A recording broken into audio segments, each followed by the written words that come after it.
6 жасқа толған балаларға арналған фильм. Мен дайындыққа баруым керек, Рерити. Көйлегім дайын емес пе? Әлі дайын емес. Бірдеңе жетіспейтін сияқты, бірақ не екенін білмеймін. Бәлкім, аппликация керек шығар. Аппликация? Немесе жылтырақтар. Жылтырақ!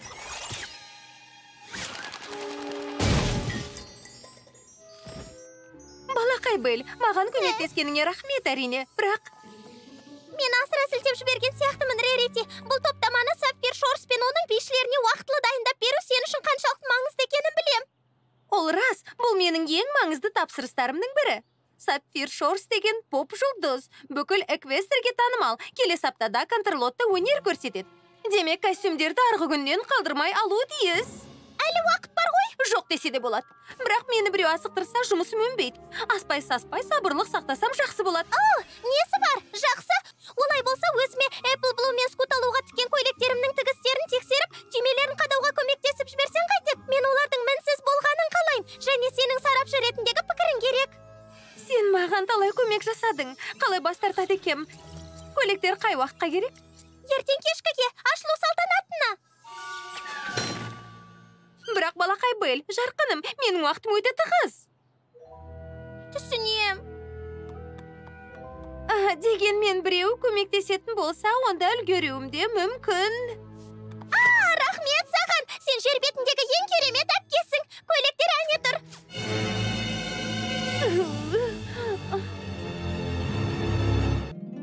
Сүйкімді пони, сүйкімді пони.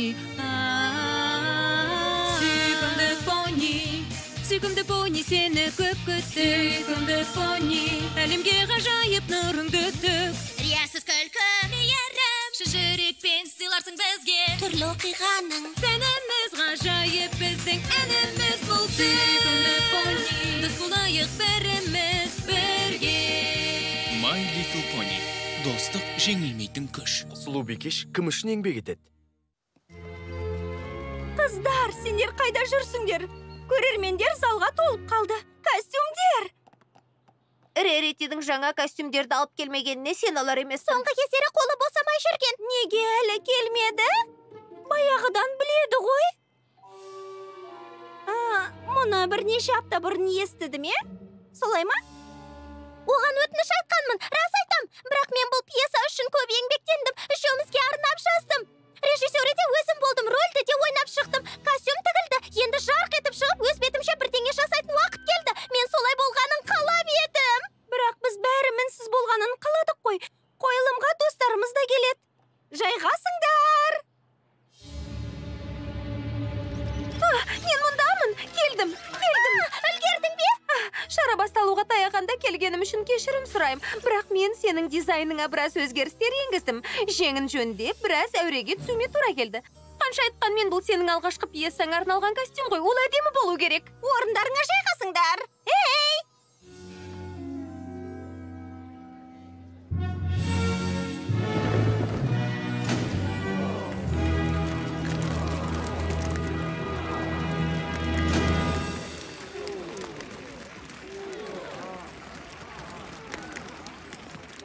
Мен тап қазір жақсы жаңалық ала келдім, ханым.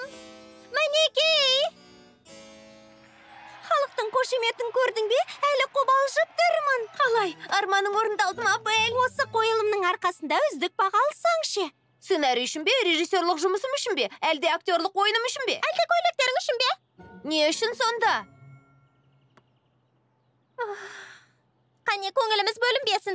Залда ине шаншар жер жоқ. Достарымыздың бәрі отыр. Бәрі бізді қолдап қошемет көрсетуге асық. Қарапайым болайық.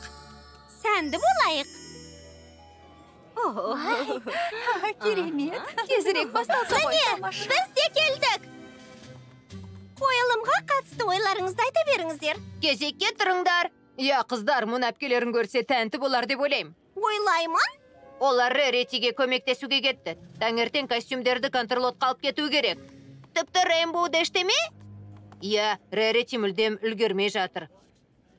Қойылым керемет өтті. Мен сусын алып келейін. Қалуға мүмкіндігі болған понилердің бәріне ұнаған болар. Керемет. Сендерге көбірек не ұнады? Сценарий ме, актерлік шеберлік пе? О, маған костюмдер қатты ұнады. Ал маған кейбір ой оралымдар ұнады. Рас па? Сонда қайсысы? Сөзбен-сөз айта алмаймын енді. Бірақ сен бұл сөздерді айтып тұрғанда үстіңде әдемі матадан тігілген алқызыл түсті көйлек болды. Көйлектің кереметтігінде шек жоқ. Ал маған кестеленген манжеті бар желбіректермен әрленген көйлектер қатты ұнады. Иә, ол да жаман емес. Сонда бұлардың арасында көйлектен басқаны, яғни пьесаның үзінділерін есіңде сақтап қалғандарың жоқ па?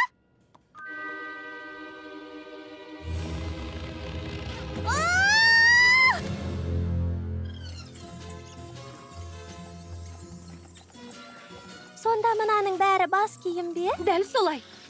Бұл өте сәнді бас киім, гардеробтың ең негізгі құрамдас бөлігі. Бірақ өкінішке орай, мына тігіс болмаса, ол бар болғаны түкке қажеті жоқ зат деген сөзге жақсы бір балама табуға тырысып тұрмын.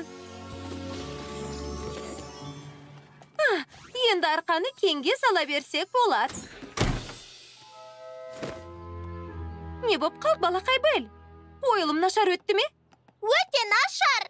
Не болып қалды? Менің тіккен көйлектерімнің кемшілігі бар ма? Жоқ, көйлектерде мән жоқ. Мәселе сонда. Мен барып, біраз демалып келейін. Иә, біраз серуендеп қайтайық. Я, серуендеп қайтайық. Бұлай істеуге қалай дәтің барды? Қандай әдемі көйлек. Көйлек неткен керемет. Көйлек. Демек оларға көйлек ұнаған екен ғой. Мені алаңдатып қойдың ғой. Өзім де біліп едім. Сен мұны әдейі істедің. Әдеттегідей мені көлеңкеде қалдырып, өзің көзге түсуге тырыстың. Тағы да 5 жасқа толған туған күнімдегідей.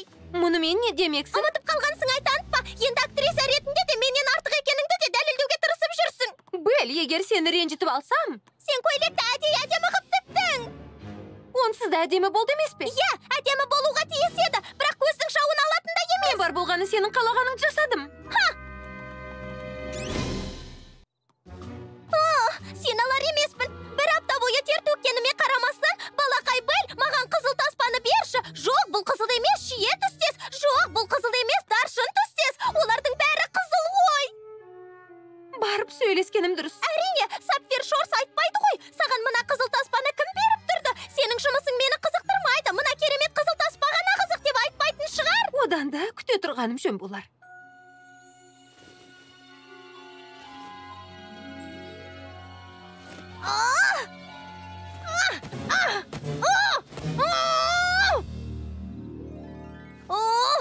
Тіпті ұйықтай алмайым.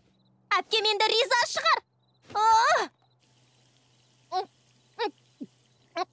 Менің жасаған жұмысымды жоққа шығарудың басқа жолдары жоқ болғанын қараш.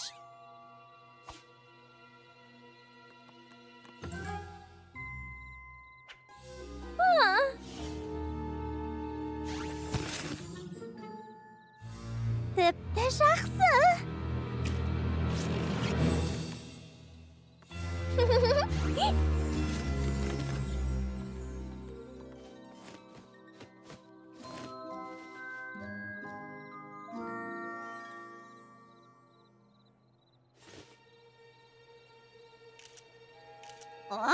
Енді не болды?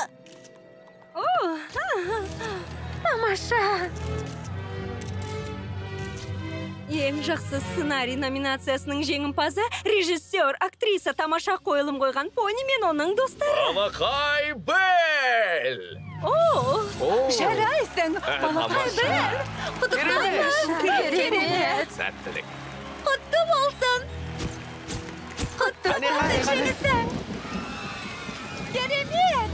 Ой! Кетпеңдер! Жауып кетті ғой.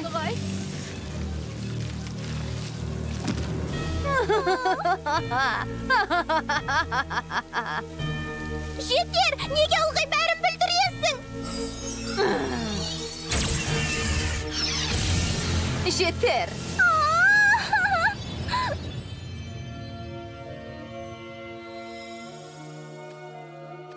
Ай, ханшайым, бұл шынымен сіз бе? Әлде мен түс көріп жатырмын ба? Ал өзің қалай ойлайсың? Ойлануға мұрша беріңізші. Сіз жаңа ғана мені қарқылдап күлген Рерити бұлттан құтқарып қалдыңыз. Я, бұл түс болуы да мүмкін. Сен Сенің қазір қандай сезімде екеніңді біліп тұрмын, Белл. Менің де ылғи өзімнен асып түсетін, алдымды орап кететін әпкем бар. Онымен мен де күрескенмін. Тоқтаңыз, қайтып келіңіз, Айхан шайым. Мені естіп тұрсыз ба?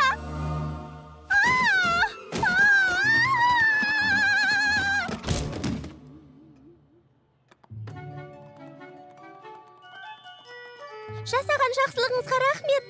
Көмектестіңдер. Әлі де есімде, 5 жасқа толған туған күнім еді. Соған лайықты боп шығуға тырыстым. Әпкем сияқты сәндендім. Бәрі дайын болғанда баспалдақтан түспек болдым. Балқан шайымы сияқты шықпақ ойым болған. Бөлмеден шықсам кеш менсіз де қызып жатыр. Я, бәрі көңілді. Ал мен баспалдаққа қонақтар мені қашан байқар екен деп күтіп тұрдым. Қонақтарға арналған сыйлықтар әдемі екен. Керемет, оны қайдан алдың? Өзім жасадым. Сендердің торт жегілерің келетін шығар, солай ма? Сен сондай кереметсің. Керемет те әпкесі болса, туған күн иесінің не керегі бар?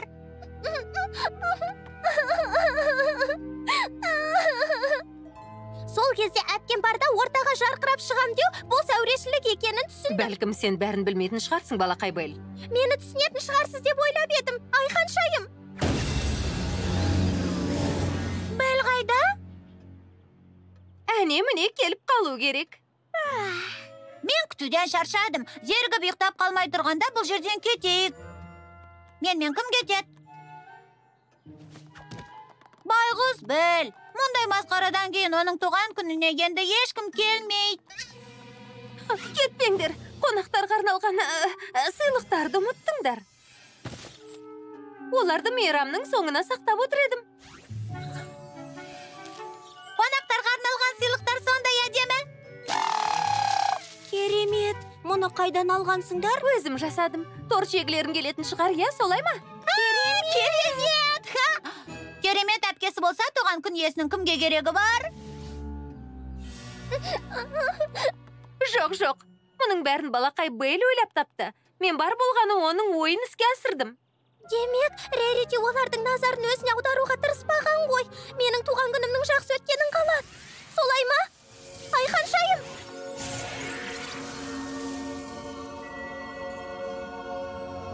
Айхан шайым.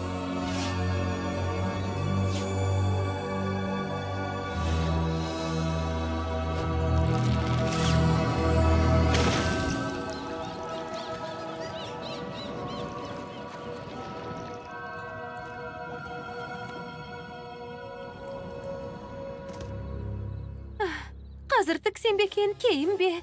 Қазір тігуге де болады. Бірақ кейін қайта өзгертуге тура келеді. Бұл қашан болды? Бірақ контрлотқа дейін күтсек, онда Сапфир Шорстың алғашқы әсері онша болмай қалады ғой. Тоқта, бұл бүгін кешке болған жағдай ғой. Сапфир Шорс атақты жұлдыз. Ұсақ түйектің бәріне шүйлігет. Ал егер бір кемшілігі болып қалса ше? Қызық екен, мен мұндай нәрселер мені ғана толғандыра ма десем? Сабаңа түс, Рерити. Болмайтын нәрселерді ойлай берудің қажеті жоқ. Сен ештеңеден құр қалған жоқсың. Енді ұйқыны қандыру керек. Ертең бәрі жақсы өтер деп үміттенем. Бұлай дегенің қызық екен. Бар. Бір кездегі мен сияқты жаман ойларға еріп, құлақ түретін болсаң, болашақта сені не күтіп тұрғанын көр.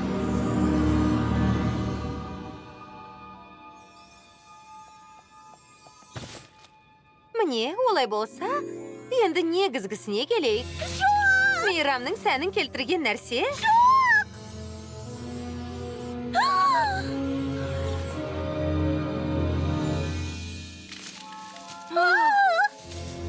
Мүмкін емес. Осы жолы қателескен сияқты.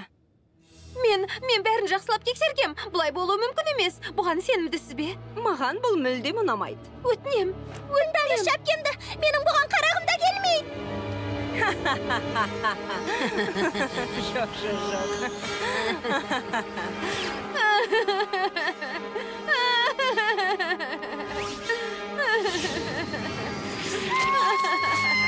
Жетер енді, Айхан шайым, сіз мені естімейсіз бе? Тексер және тексер. Менің бұрынғы тігіншілерім туралы кімнің қызықты хикая естігісі келеді? Қайта тексеруден шаршама. Қайта тексер. Мен бұған қарағым келмейді, жетер, Айханшайым! Маған көйлек тігіп берші, Рерити, өтінем. Кет.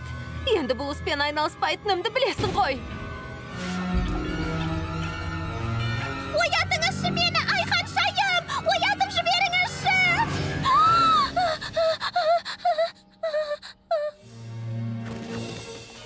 Рерити? Жоқ, қорапта жоқ. Енді не істесем екен? Мен кешігіп қалдым!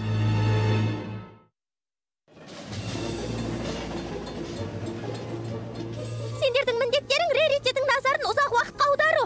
Мен қорапта тұрған бас киімді қайта тігуім керек. Ендігі кешігіп қалмасақ, Мен қобалжып тұрмын. Сапфир Шорсты көретінімізге сенелер емеспін. Оның әндерін сүйіп тыңдаймын. Оны жақсы көрем. көзіңдегі пониді оятпа. Бұл менің ең сүйікті әндерімнің бірі. Біз Сапфир Шорсты көру үшін бара жатқан жоқпыз. Менің әпкемді құтқару үшін барамыз. Өз обалы өзіне. Бұлай деуге қалай дәтің барады? Рерити бұған лайықты емес. Жоқ, өз обалы өзіне деген Сапфир Шорстың тағы бір әні. Сен мұны шынымен білмедің бе? Оның әндерін тыңдамайсың ба? Мен қойылым көргенді жөн санаймын. 5, 6, 7, 8, бабам. Керемет, тамаша. Сөз жоқ. Керемет. Тағы бір рет. Басынан бастап. Қане бұл жолы сүйікті дизайнеріміздің алдында ұятқа қалдырмаңдар. 1, 2, 3, 4. Бірақ сіз бізді жіберуге тиіссіз. Мен Сапфир Шорстың дизайнерінің сіңілісімін. Бізге сенуіңіз керек. Балақай, менің жалғыз міндетім Сапфир Шорсқа сен сияқты табынушылардың кедергі жасауына жол бермеу. Бірақ мен табынушы емеспін. Мен де. Кедергі жасамаңдар. Міне енді маған ұнады. Мына жердің көркін қыздырып жібердіңдер, қыздар. Барып су ішіп келіңдер. Рерити, қане бергел. Маған не алып келгеніңді көрсет. Сапфирдің мұны көріп тәнті болғысы келеді. Az қалды. Ол жерге қалай да кіруіміз керек қазір.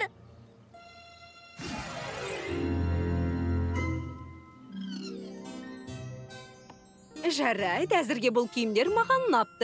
Бұл толық жинағы ма? Негізі, ең жақсысын соңына қалдырдым.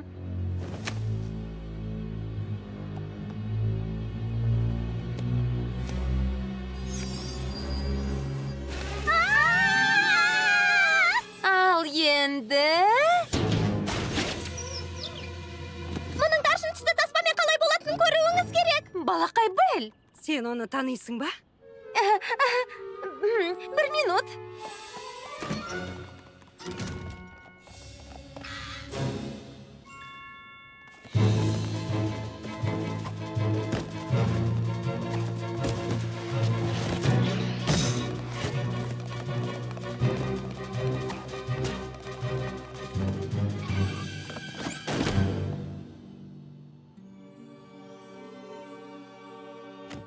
Міне, бұл менің түсім болар.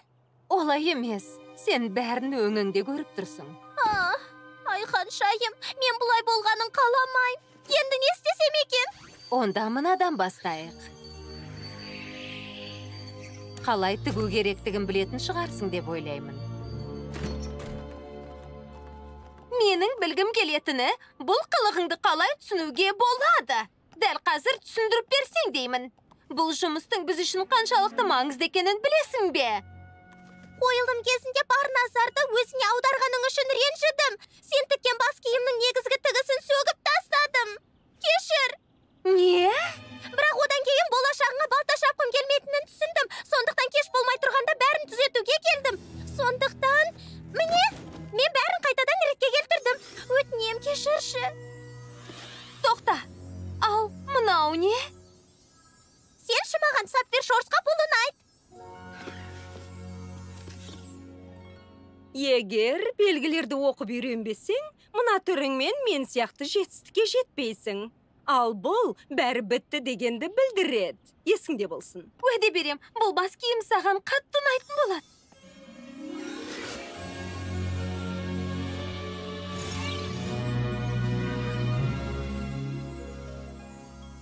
Жаман емес. Бірақ мен Мұқият қара, тігісіне көз сал. көрейін. О, мынау дельфин ғой. Маған сәттілік алып келетін белгі. Дельфиндер түсімде менімен бірге жүзіп жүреді. Дельфиннің бейнесін салу деген ой саған қалай келді? Ол енді қалай айтсам екен? Менің түсіме енді. Әлгі көйлектерге бола сені ренжіткенімді кешір. Әншейін көмектеспек болғаныңды енді түсіндім. Балақай Белл, мен сені кешірдім. Бірақ қойылымдарыңды сол күйі көрмедім ғой. Қойылымдарыңды қайтадан көруге болатын шығар. Қойылым соншалықты керемет болды деп ойламаймын. Шынын айтқанда, оның ең керемет бөлігі сен тіккен костюмдер болды. Фильм Қазақстан Республикалық телерадио корпорациясында аударылып дыбысталды. 2023 жыл.